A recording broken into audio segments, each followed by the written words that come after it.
You may feel disempowered by the court's decision that strips many of us of our right to bodily autonomy, assuming that women and birthing people cannot be trusted.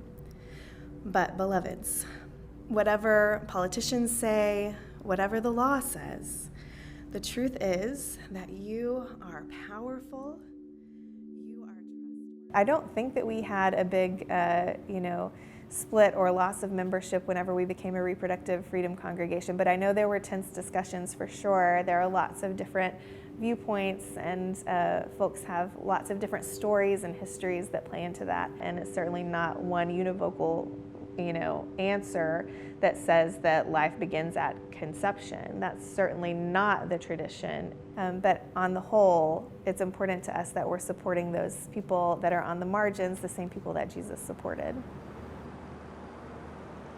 On June 24th, the U.S. Supreme Court ruled to overturn Roe v. Wade, ending the constitutional right to an abortion. This meant that states could set their own laws on the procedure. Texas is the largest state in the country to ban all abortions, with the exception of saving the life of the pregnant patient. Before the ruling, over 24 Texas congregations publicly declared support for abortion access as part of reproductive health care. The churches are designated reproductive freedom congregations.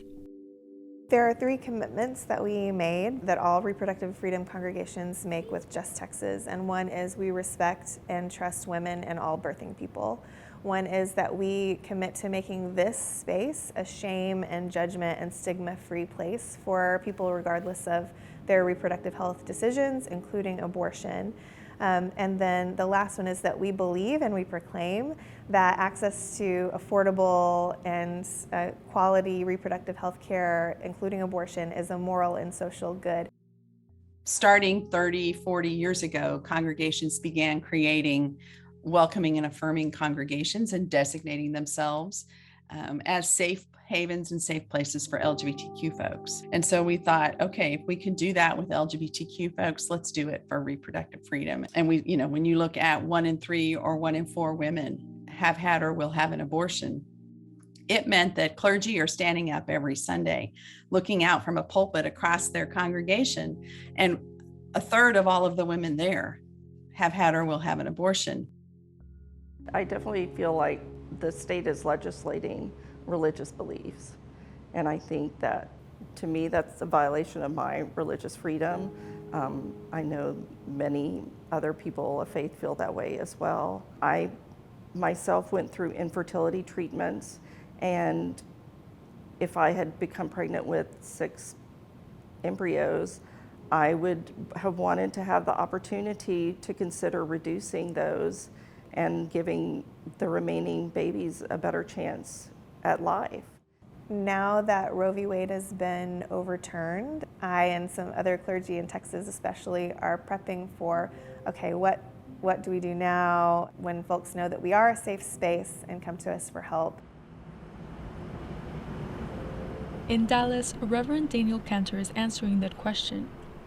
In 2016, he created a multi-faith chaplaincy program with Southwestern Women's Surgical Clinic to provide spiritual counsel for those who sought abortion. When Texas passed Senate Bill 8 last year, which bans abortions after 6 weeks of pregnancy, Cantor switched his services to the clinic's travel program, which flies abortion patients out to a sister clinic in New Mexico. The thing is, in the clinic, the whole human spectrum shows up in the clinic.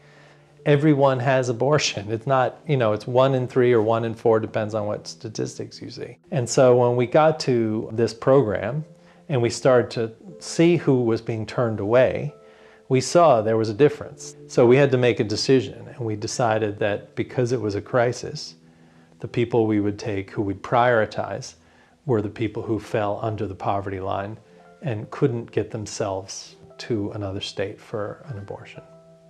We knew after SB8 people were driving to Oklahoma, Louisiana, and other states around us, but at this point, all those states are closed.